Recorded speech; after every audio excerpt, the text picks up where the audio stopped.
Hello दोस्तों, Venus हमारे सौर मंडल का सूरज से दूसरा सबसे नजदीक का ग्रह है, लेकिन अगर इसे हेल प्लेनेट भी कहें तो इसमें कोई दो राय नहीं है, क्योंकि वीनस प्लेनेट हमारे सौर मंडल का सबसे गर्म ग्रह है। इसकी सरफेस का एवरेज सरफेस टेम्परेचर ही आपके होश उड़ा देगा। इतना गर्म कि वीनस पर लेड जैसी धातु भी मोम की तरह पिघल जाए, क्योंकि इसका सरफेस टेम्परेचर लगभग 863 डिग्री फ़ारेनहाइट या फिर यूं कहें तो 462 डिग्री सेल्सियस है। हालांकि मरकरी प्लेनेट सूर्य के सबसे नजदीक का ग्रह है, लेकिन फिर भी ये वीनस प्लेनेट से ज्यादा गर्म नहीं है, क्योंकि इसके पीछे का रीजन है वीनस पर मौजूद ग्रीन हाउस इफेक्ट, जो कि इतना ज्यादा है कि ये पूरा ग्रह किसी नर्क से कम नहीं है। क्योंकि ग्रीन हाउस इफेक्ट की वजह से ही इस पर पड़ने वाली सूर्य की गर्मी को ये एटमॉस्फेयर में बांध लेती है, जिसकी वजह से ये काफी गर्म प्लेनेट बन जाता है। वहीं मरकरी पर एटमॉस्फेयर लगभग न के बराबर है, जिससे सन की हीट एटमॉस्फेयर में टिक नहीं पाती। इसलिए वीनस की तुलना में सन से ज्यादा नजदीक होने के बाद भी मरकरी वीनस से कम गर्म है। साथ ही वीनस का एटमॉस्फेरिक प्रेशर भी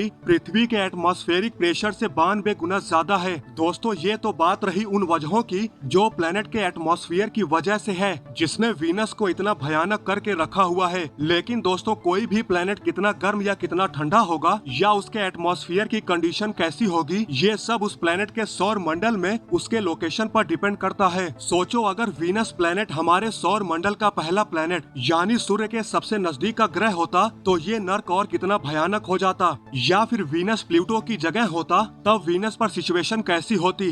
दोस्तों, प्लेनेट की लोकेशन भी बहुत मायने रखती है, क्योंकि किसी भी प्लेनेट पर पड़ने वाली सूरज की रोशनी डिपेंड करती है उस प्लेनेट और सूरज के बीच के डिस्टेंस पर। यानी इसका मतलब ये है कि जितना हम सूरज से दूर जाते जाएंगे, उससे मिलने वाली रोशनी बड़ी ही तेजी से कम होती जाएगी। दोस्तों, इसी आधार पर आज की इस वीडियो में हम ये देखेंगे कि अगर हम वीनस प्लेनेट को सूर्य से दूसरे नंबर के प्लेनेट की पोजीशन से हटा दें तो वीनस के एटमॉस्फेयर में क्या क्या चेंजेस आ सकते हैं, और तब आप खुद ही ये अंदाजा लगाइएगा कि अगर हम वीनस पर रहना चाहें तो उसकी पोजीशन को हमें किस प्लेनेट की पोजीशन में बदल देना चाहिए। तो दोस्तों, सबसे पहले मरकरी की ऑर्बिट में जाने से पहले ये आपके लिए जानना जरूरी है कि अभी वीनस सूर्य से जो रोशनी रिसीव करता है वो धरती के मुकाबले लगभग 2 गुना है। वहीं अगर वीनस प्लेनेट चला जाता है मरकरी की ऑर्बिट में तो ये 2 या 4 नहीं बल्कि 6.5 गुना ज्यादा सूरज की रोशनी को रिसीव करेगा, वो भी धरती के मुकाबले।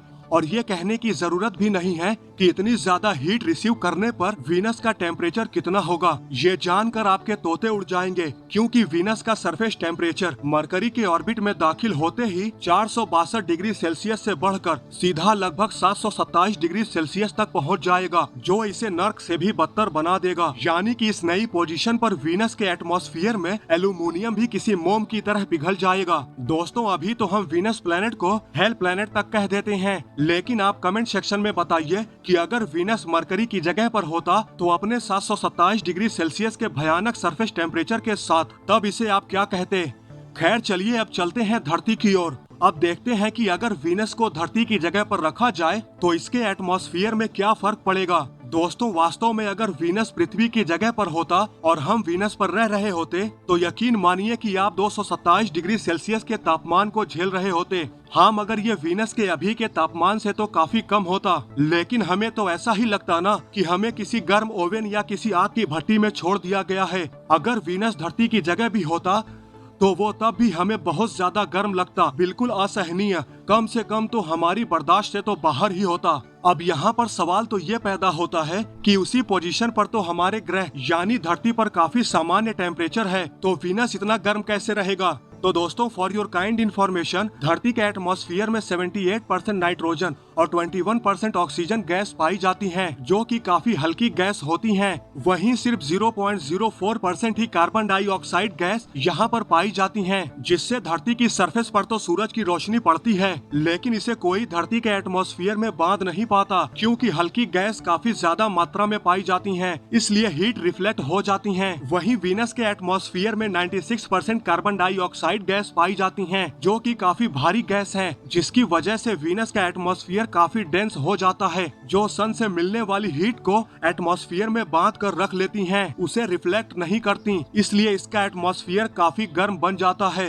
आई होप अब आपको समझ आ गया होगा कि क्यों पृथ्वी की पोजीशन पर होने के बाद भी ये काफी गर्म रहेगा। लेकिन दोस्तों वीनस अब जैसे ही सूरज से और पीछे की तरफ जाएगा, इसको मिलने वाली रोशनी में बड़ी तेजी से गिरावट आएगी और साथ ही साथ इसका सरफेस टेम्परेचर भी बड़ी ही तेजी से नीचे गिरेगा। फॉर एग्जाम्पल, अगर वीनस को मार्स की जगह से बदल दिया जाए तो वीनस को धरती के मुकाबले 43% कम रोशनी नसीब होगी, जिससे इसका सरफेस टेम्परेचर गिरकर सिर्फ और सिर्फ 7 डिग्री सेल्सियस तक रह जाएगा। यकीन हो रहा है आपको इस बात पर? कहां सैकड़ों डिग्री सेल्सियस और कहां सिर्फ 7 डिग्री सेल्सियस। यहाँ आपको बता दें कि अभी हमारी धरती का एवरेज सरफेस टेम्परेचर लगभग 15 डिग्री सेल्सियस है और वीनस मार्स की जगह पर कहीं जाकर इस टेम्परेचर के आसपास पहुंचेगा। जहां पर मार्स का अभी average surface temperature -62 degree Celsius के आसपास है, वहीं वीनस इस टेम्परेचर को सहने लायक कम से कम पॉजिटिव रेंज में तो बना कर रखेगा ही, जो शायद समय दर समय चेंज होकर इसे इंसानों के रहने लायक बना सके।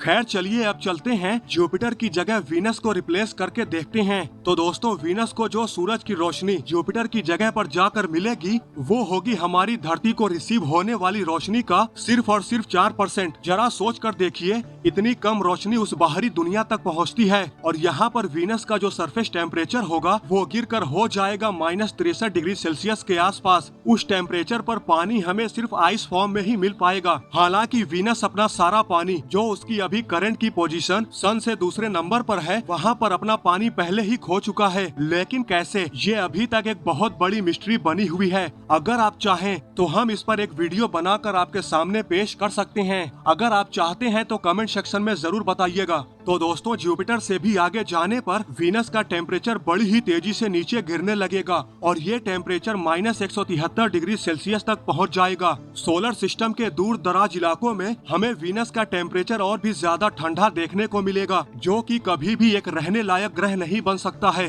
लेकिन दोस्तों बात ये है कि आप उस फर्क को देखिए कि कैसे एक धधकता हुआ चिलचिलाता हुआ हेल लाइक प्लेनेट सूरज से दूर जाने पर उस पर मौजूद गैसों की बर्फ से बना एक बड़ा सा गोला ही बनकर रह जाएगा। अब दोस्तों आपको क्या लगता है, हमारे लिए वीनस की कौन सी पोजीशन सबसे सही रहेगी? वैसे मेरे ख्याल से मार्स की पोजीशन पर इसकी सबसे ज्यादा संभावना है हमारे जैसे जीवन के सरवाइव करने के लिए, क्योंकि यहाँ पर एवरेज टेम्परेचर पृथ्वी के एवरेज टेम्परेचर के लगभग आसपास ही होगा, जो कि काफी परफेक्ट है किसी भी जीवन को जिंदा रहने के लिए। हालांकि वीनस के डेंस एटमॉस्फेयर की वजह से इसके मार्स की पोजीशन पर होने पर इसे हमारे रहने लायक बनाने के लिए इसे कई सारे प्रोसेस से होकर गुजरना होगा, जिसमें काफी ज्यादा लंबा समय लग सकता है। लेकिन दोस्तों यही वो पोजीशन होगी जहां हमारे वीनस पर रहने के सबसे ज्यादा चांसेस होंगे। वैसे आप लोगों की क्या राय है इसके बारे में कमेंट करके जरूर बताएं। तो दोस्तों आज की इस वीडियो में बस इतना ही। आई होप आपको ये वीडियो जरूर पसंद आई होगी। अगर आपको ये वीडियो पसंद आई है तो लाइक और शेयर करना न भूलें और ऐसी ही स्पेस से रिलेटेड ढेर सारी इंफॉर्मेटिव वीडियोस देखने के लिए